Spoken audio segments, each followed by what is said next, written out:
Rand Paul is sick of it. He's going to say it. He's going to say the word, the N word. He's going to say the name of the whistleblower. It's coming out in reports now that Rand Paul is just sick of it. It seems like the man who's not exactly a fan of Trump, who has berated him on every turn in the Middle East, his foreign policy in general. His dad, Ron Paul, was not exactly a fan. And Mr. Paul himself, Rand, is in general much more conservative than his dad is in a lot of cases. But he's getting a lot of flack from libertarians over this. But I agree. It's being reported that the whistleblower was Joe Biden's point man on Ukraine. It's imperative that the whistleblower is subpoenaed and asked under oath about Hunter Biden and corruption. So this essentially, I made a video about it before, and other people have, pointing out who the whistleblower is. So we all know who it is. Google in 5 seconds will tell you who it is. So it's not like we have to hide it. And he's been pushing in other. Let's see if I've got his other tweets up here. He's been saying that he wants to get the news media involved. He wants them to come out and just say it. Just get the man out there so people can start looking into it. Because he's basically saying that everybody already knows who it is. They just need to start investigating. Because if this man already had conflict of interest, it's pretty weird. But just like what I said in my video about it, it's pretty weird that this guy's involved. And he was Hunter Biden and Biden's front man in Ukraine. And all of a sudden now he probably helped get rid of the prosecutor in Ukraine. And then all of a sudden Hunter Biden is getting this job from a Ukrainian gas company, and his dad is benefiting off of it. But we can't look into that. We can't look into that corruption. We got to look into this random phone call that the president said that even after today, if you've been looking at the news, it said there was one of the ambassadors to Ukraine decided he changed his mind, and that now he thinks that he did hear something, but the testimony is entirely hearsay again.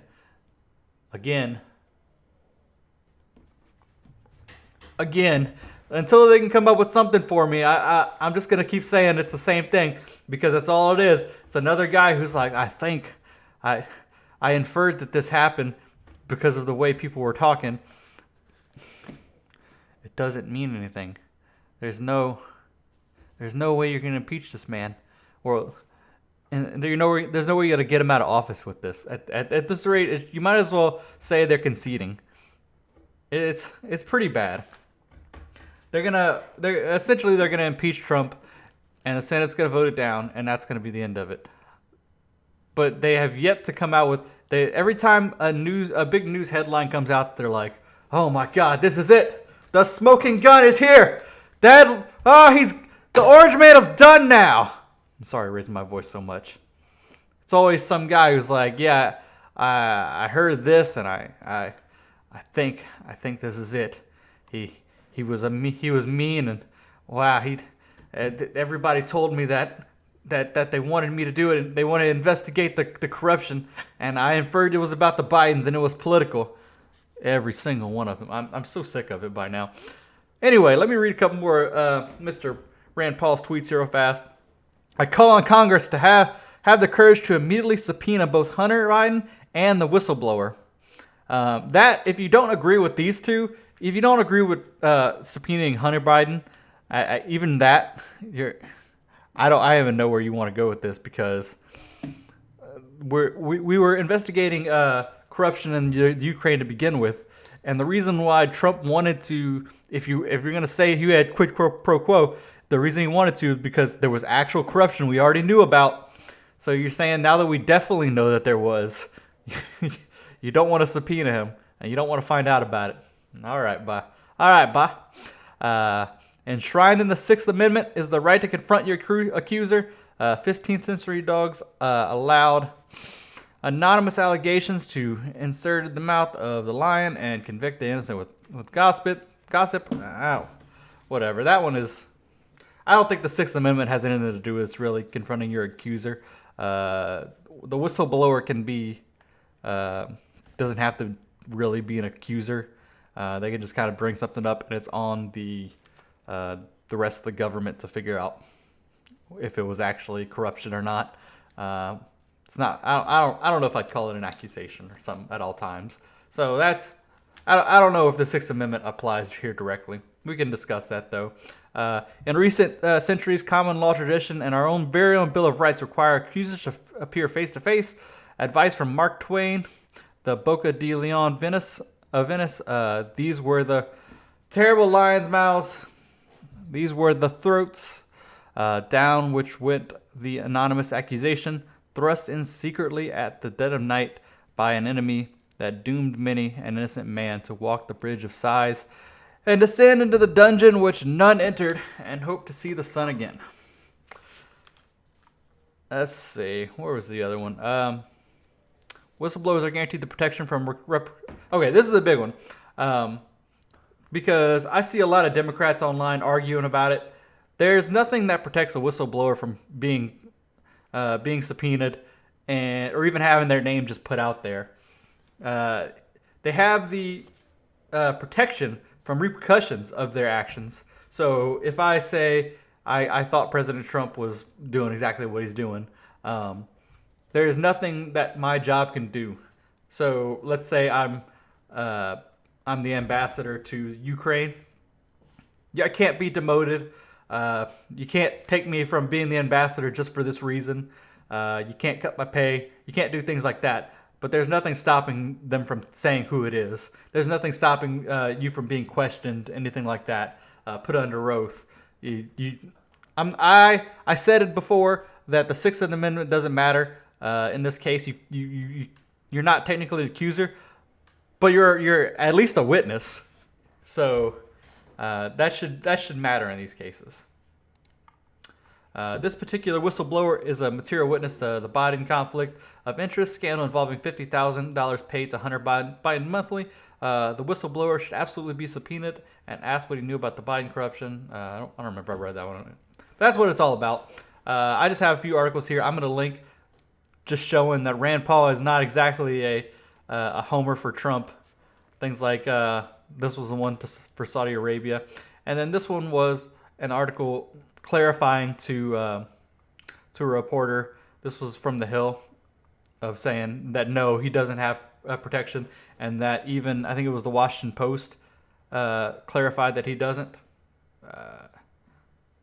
No, the New York Times said no one's under legal obligation to hide his name and keep him anonymous. If they want him to be public, they should. I don't know why anybody's pussyfooting around it. Basically, I think Trump has a reason not to. He doesn't want to be that guy.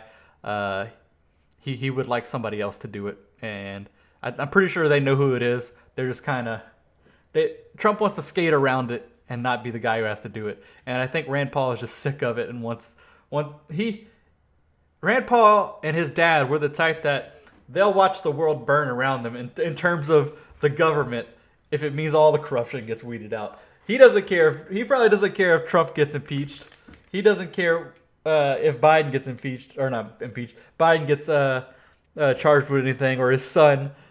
He wants it all done. He doesn't want just one of them. He's trying to get both of these if he can. That's what the impression I get from Rand. He's not a homer for either of these guys. He wants it both. He's gonna look out for corruption wherever he can, and he's gonna want them to look into it. Whether he agrees with impeachment or not, he's not gonna mind the investigation. And then this is just another one, just more of Rand Paul talking about it. Okay, and then this one I wanted to talk about from Mr. Adam Parkhomenko. He's Ukrainian. He was he served for Hillary Clinton for the Democrats in 2016. He was a strategist for him. For Hillary. As you can see here, Democrat strategist, consultant, and political advisor. Rand Paul tells reporters he might out the whistleblower. I'm more than willing, and I probably will at some point. There's no law preventing anyone from saying the name. And this guy just shows how out of their mind the Democrats are. he says Rand is the beta of Russian assets to U.S. politics. Too weird to take seriously, but willing to say what they want him to say. Trump, believe it or not, is 2.0. Anybody who doesn't agree with me is a Russian bot or a Russian asset. Give me a break, dude. It seems like everyone Hillary has ever been involved with is an insane person, and this guy's no different. If you look at his whole Twitter, it's more of this crap. He's just whatever the party line is, whatever the elite crap is, he agrees, and it's pretty annoying. I hate people like this, and I hate that people like him can get away with it. Anyway, I just wanted to point that tweet out, and Rand Paul in general. I wanted to say that I agree with this, and I think that regardless of what ends up happening either way, I think the whistleblower needs to be put under oath.